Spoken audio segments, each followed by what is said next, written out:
Fake అకౌంట్ల ద్వారా దాదాపు 5,28,00,000 కాజేసిన నిందితుడిని విజయవాడ సైబర్ క్రైమ్ పోలీసులు అరెస్ట్ చేశారు. సాంకేతికత ఆధారంగా గూడూరుకు చెందిన నీలం పవన్ కుమార్ను పోలీసులు చాకచక్యంగా పట్టుకున్నారు.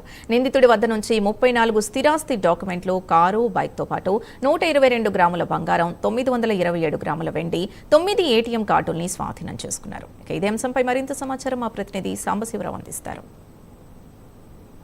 విజయవాడలో భారీ మోసానికి పాల్పడినటువంటి వ్యక్తిని ఈరోజైతే పట్టుకోవడం జరిగింది.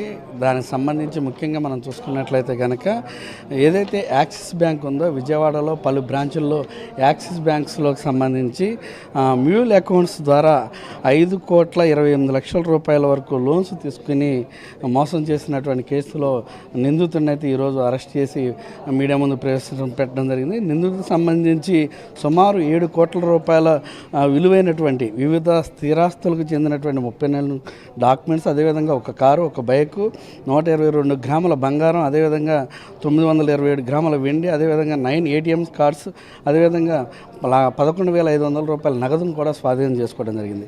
ముఖ్యంగా అసలు దీనికి సంబంధించి పూర్తిగా విచారించినటువంటి పోలీసులు చెప్పిన వివరాలు మనం పరిశీలించినట్లయితే కనుక విజయవాడలో గల యాక్సిస్ బ్యాంకులో పలు బ్రాంచులకు సంబంధించి 2019 సంవత్సరం నుంచి కూడా 26 సేవింగ్స్ అకౌంట్ను తెరిచి క్రెడిట్ కార్డుల ద్వారా వివిధ రూపాల్లో లోన్స్ అయితే ఆయన తీసుకోవడం జరిగింది. ఆ లోన్స్కి సంబంధించి కట్టకపోవడంతో అసలు ఇంకా ఏముందని వారిని ఎంక్వైరీ చేయడంతో ఒక కేసు నమోదు చేయడం జరిగింది.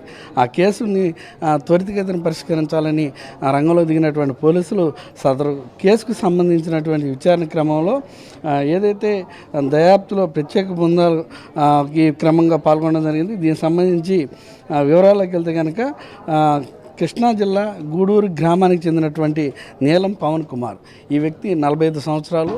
ఈ వ్యక్తి ఈ యొక్క ఏదైతే వీటన్నిటికీ కూడా మోసానికి పాల్పడినట్టుగా తెలుస్తుంది. ఈయన ఒక మీ సేవ నిర్వాహకుడిగా ఉంటూ మీ సేవ నిర్వహించే క్రమంలో డాక్యుమెంట్స్ మనం చూస్తున్నాం.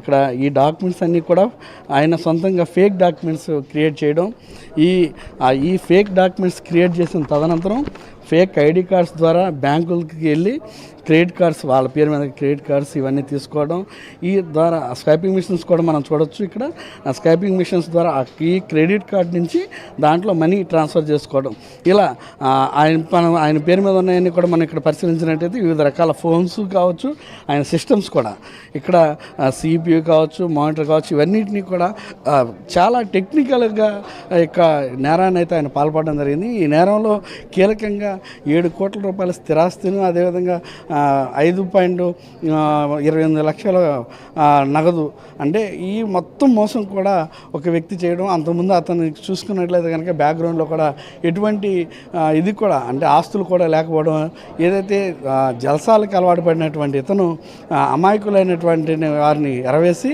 వారికి 100-200 రూపాయలు ఆశ చూపే క్రమంలో వారి దగ్గర నుంచి డాక్యుమెంట్స్ సేకరించి ఏదైతే ఈకేవైసీ ఇవన్నీ అతను మీ సేవలో చేయడం వల్ల ఆయనకి కొంత ప్రమేయం ఉండడంతో దానికి సంబంధించి అనేక మోసాలు చేయొచ్చనే ఆలోచనతో ఈ మోసానికి అయితే పాల్పడినట్టుగా కూడా ఈరోజు మనకి పోలీసులు అయితే తెలియజేయడం జరిగింది. కెమెరామ్యాన్ ప్రసాద్తో జీవి సాంబశివరావు, విజయవాడ.